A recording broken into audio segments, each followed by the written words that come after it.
আসসালামু আলাইকুম। একটি খবর পড়ে খুবই অবাক হলাম যে ইরান যেই হামলা চালিয়েছিল ইসরায়েলের ভেতরে, সেই হামলার ব্যাপারে তার সকল পক্ষকে তারা জানান দিয়েছিল। এই কারণেই কিন্তু হামলার আগেই কিন্তু অনেকে জেনে গিয়েছিল এবং গণমাধ্যমে আসছিল। ইরান রীতিমতো আনুষ্ঠানিকভাবে জানান দিয়েই হামলা করেছে, তারা কোনো গোপন হামলা করেনি। ইসরায়েল যেমন সিরিয়ার রাজধানী দামেস্কে যে ইরানের কনসুলেট ভবনে হামলা করেছিল সেটি গোপনে অতর্কিতে, ইরান কিন্তু একেবারে জানান দিয়ে মার্কিন যুক্তরাষ্ট্র সহ তার মিত্র তুরস্ক, জর্ডান সব পক্ষকে জানিয়ে তারা হামলা করেছে। যার কারণে হয়তো তাদের ক্ষেপণাস্ত্র বা ড্রোনের অনেক কিছু ধ্বংস করা সম্ভব হয়েছে, আবার কোনো লক্ষ্যে মানে সেটা প্রতিরোধ করা সম্ভব হয়নি। এখানে খবরে বলা হচ্ছে ইসরায়েলের ড্রোন ও ক্ষেপণাস্ত্র হামলার দিন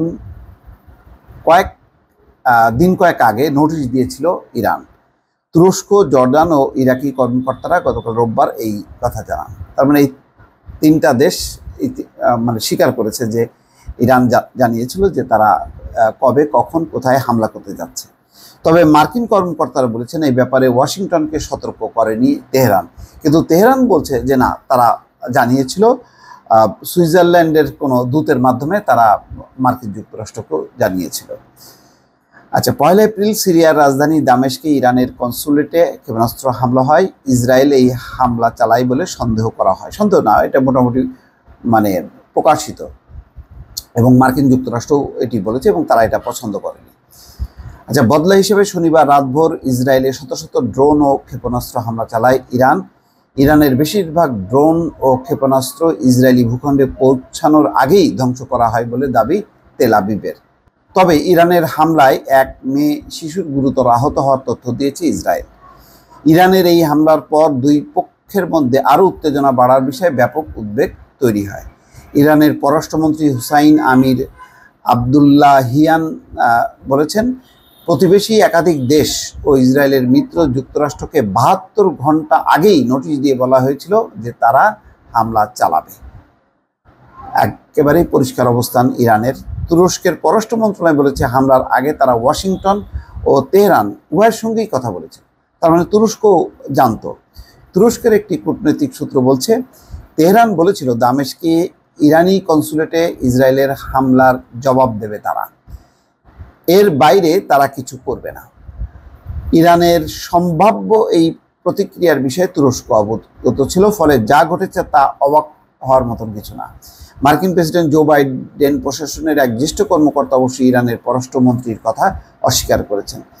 এই মার্কিন কর্মকর্তার ভাষ্য, ওয়াশিংটন অর্থাৎ সুইজারল্যান্ডের মধ্যস্থতাকারীর মাধ্যমে ইরানের সঙ্গে যোগাযোগ করেছিল, কিন্তু হামলার 72 ঘন্টা আগে তারা কোনো নোটিশ পায়নি। হামলার আগাম নোটিশ সম্পর্কে ইরানের বক্তব্য প্রসঙ্গে মার্কিন কর্মকর্তা বলছেন, এটি একেবারেই সত্য নয়। তারা কোনো নোটিশ দেয়নি, তারা বলেনি যে এই স্থানগুলো হামলার লক্ষ্যবস্তু হবে, তাই সেখান থেকে বেসামরিক লোকজন সরিয়ে দিন। এটা জানি না, তবে তারা যে হামলা করতে যাচ্ছে কবে, কখন, এটা হয়তো বলেছে, কিন্তু একেবারে লক্ষ্যবস্তু তারা পরিষ্কার করেনি। এটা হইতে পারে। মার্কিন কর্মকর্তার ভাষ্য, হামলা শুরু হওয়ার পরেই কেবল যুক্তরাষ্ট্রকে একটি বার্তা পাঠিয়েছিল ইরান। ইরানের এই হামলার উদ্দেশ্য ছিল অত্যন্ত ধ্বংসাত্মক। তার মানে এইরকম হামলা মার্কিন যুক্তরাষ্ট্র পছন্দ করেনি। কিন্তু এটাও তো সত্য যে তাহলে ইসরায়েল যে কর্মকাণ্ডটা করলো, সেই কর্মকাণ্ডের শাস্তিটা কি?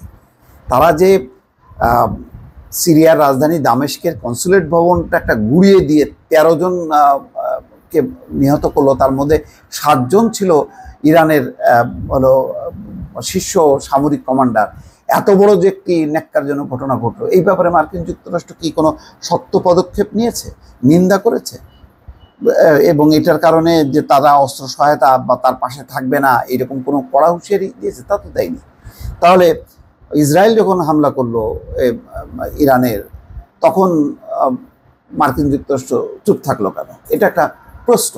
তাহলে ইরানের যে এই হামলা, এটা তো এমন তো না যে ইসরায়েলের মানে বেশ কয়েকজন বড় বড় শীর্ষ কমান্ডার মারা গেছে, তা না। তারা তাদের মানে যেটি ইরান বলছে যে তাদের এটি স্বাধীনতা সার্বভৌমত্বের উপর আঘাত এনেছে রীতিমতো। তার মানে ওই কনসুলেটে, তেহরান কনসুলেট মানে হচ্ছে ওটা তো ইরানের স্থাপনা, ইরানের স্থাপনা আঘাত মানে হচ্ছে ওই দেশের একটা স্বাধীনতা, সার্বভৌমত্বের উপর আঘাত হানা। তো তার জবাবটা কি হবে, এই ব্যাপারেও তো মার্কিন যুক্তরাষ্ট্রের একটা পরিষ্কার অবস্থান থাকা উচিত ছিল। দর্শক ভালো থাকবেন, আল্লাহ হাফেজ।